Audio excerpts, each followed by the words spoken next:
Hello everyone, it's Marie. So today I just thought I would film a quick digital nomad update video.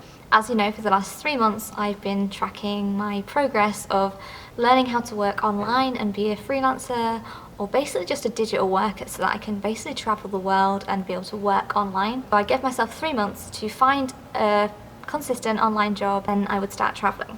And I did it somehow, I don't know how, but I managed to get a consistent online income in the first 3 months. Like, I just hit the deadline, just. And in my 4th month, obviously, I decided to go traveling full time. So now I'm doing it. I'm actually traveling. I'm no longer in England. I am currently in Budapest and I am loving it. So I'll just kind of update you on what our plans are at the moment. Obviously, as you know, we've been a bit kind of unsure as to what we're doing. We're still totally unsure as to what we're doing. Obviously, as you know, we plan to go to Amsterdam and make a base there. So the plan originally was to kind of go live there for a year and then live somewhere else for a year and do each country a year at a time. But we've kind of decided for now to do traveling around Eastern Europe and do that for maybe 3, 4, 5, 6 months. See how that goes and see how we manage on just an online income. The main reason we chose to go to Amsterdam and then we're planning to go to Australia, the reason we planned that is because they're countries that are very good for English speakers to get work. I know that in most countries you can probably get work as an English speaker somewhere in the tourist sector or as an English teacher, but for Andy, he's very, very particular about what work he does, and I think that he'd really like to go to a place where he can get a job in a shop or something. He's working on getting skills in, say, programming and all that kind of stuff, web design. He's really interested in all that, but right now he's just learning how to do it and he's just training himself. So he's not in the position to get an online freelancer job doing that kind of stuff. So right now he's kind of just doing virtual assisting, and he's not really a big fan of doing online teaching. He tried it for a couple of weeks, he didn't like it. So he's focusing more now on virtual assisting and that kind of stuff. So he's making a small income online and I'm making an income online now working as an English teacher, as you know. And we also have a reasonable amount of money in our savings account. We've got enough to probably keep us going for about 7 months without working. So we don't need, that's on a small budget, but it's enough for us to survive for 7 months without working. So the fact that we are working is great. We've just got that as a safety net, but I'm hoping we don't have to spend into our savings too much.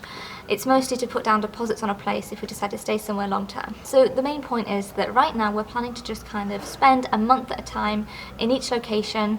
We are in Budapest right now and we're thinking of maybe spending a month in Prague next month, and then after that we're hoping to maybe go to Portugal or do something like that. We're not really sure, we're still totally unsure where we're going. At the minute we're just kind of staying in Airbnbs and we're doing sublets, that kind of stuff, and it's worked out great in Budapest. We got a great deal.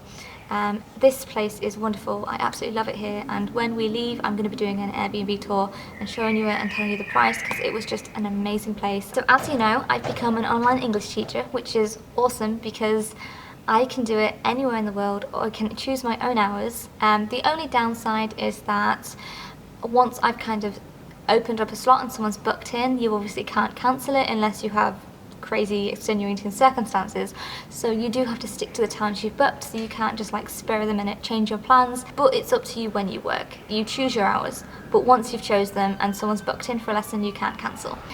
So a cool thing happened today. I'm now a demo teacher, which means I give people their first ever demo class on 51Talk. It gives me the opportunity to kind of give them their first ever experience of 51Talk, to see if they like it, to see if they want to stay with the company, and it also gives me the chance to grade them and tell them what grade they should be in. So it's a bit of a promotion and it's quite cool. I'm also doing regular lessons still as well. I'm teaching kids, teenagers, adults. I have my regular students that I teach every day. It's just so nice to see them progress and improve. It's so fun working with the kids. They get so excited. The other day I made a cute little monkey to show them on camera, and they get so excited when they see this guy. Honestly, it's so funny, but I'm just really enjoying it.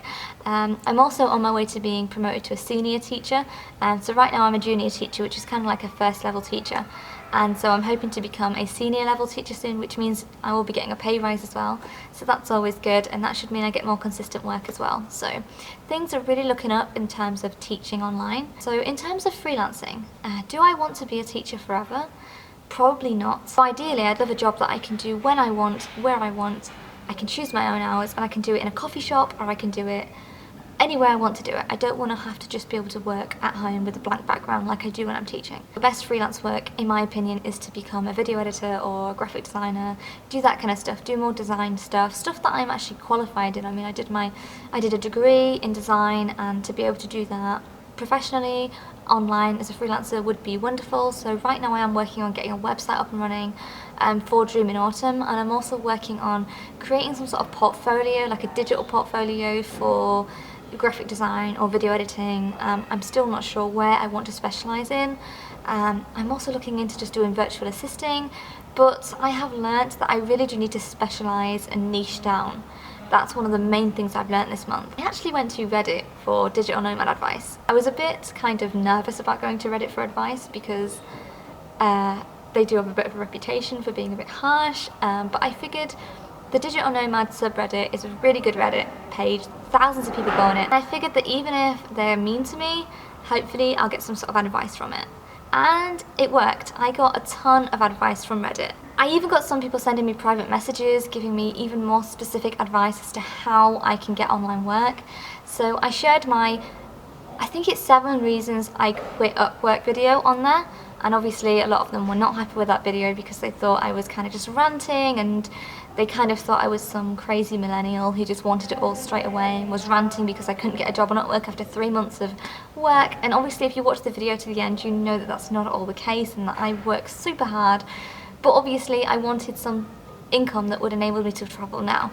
Finding online teaching enabled that, and it's given me the time to work as a teacher while I find my niche.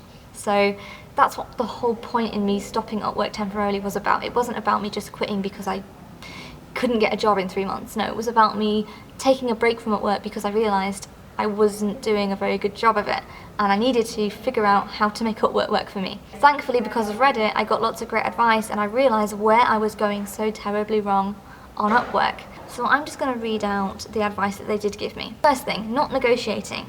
So basically, I just wasn't negotiating properly with my clients. I wasn't negotiating properly on price. I was just kind of like begging for jobs, I guess. So I need to start negotiating.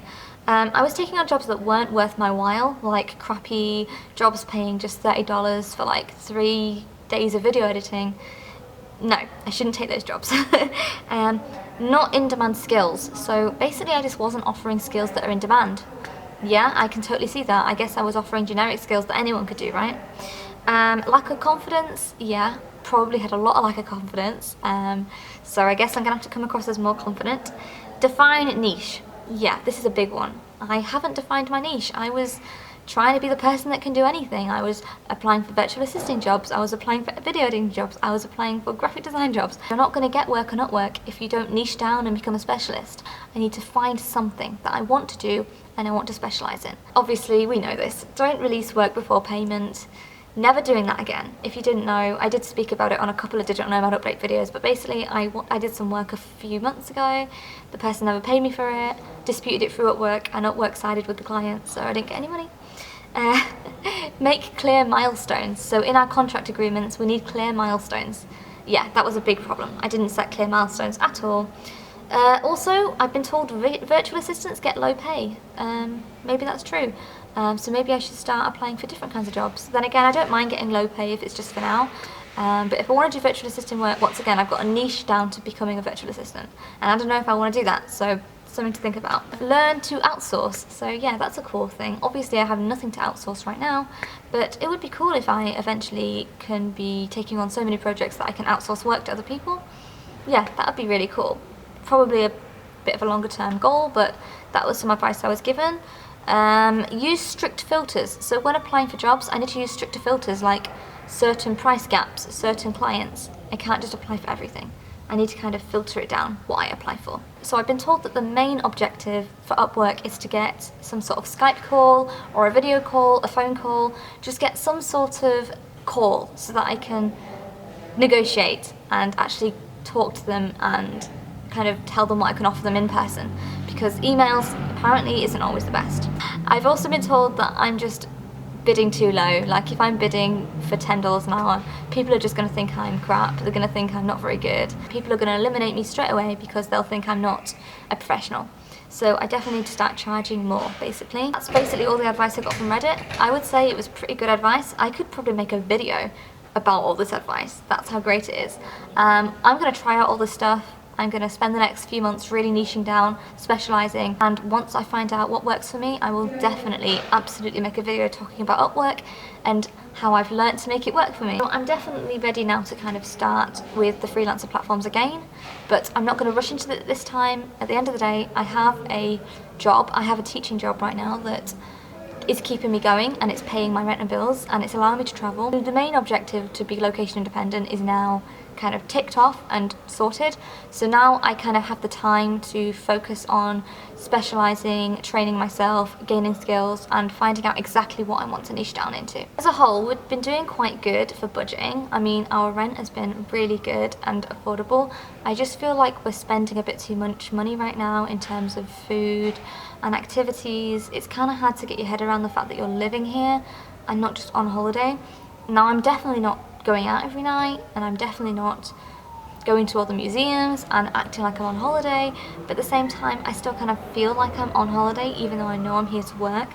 So just adjusting to that kind of mindset. I think once I've been doing this for a few months it will feel more like just a lifestyle, but right now it still feels a bit like a holiday. So I'm trying to kind of get used to that and get that out of my head. So yeah, I'm just going to end this video now because I've been talking way too long.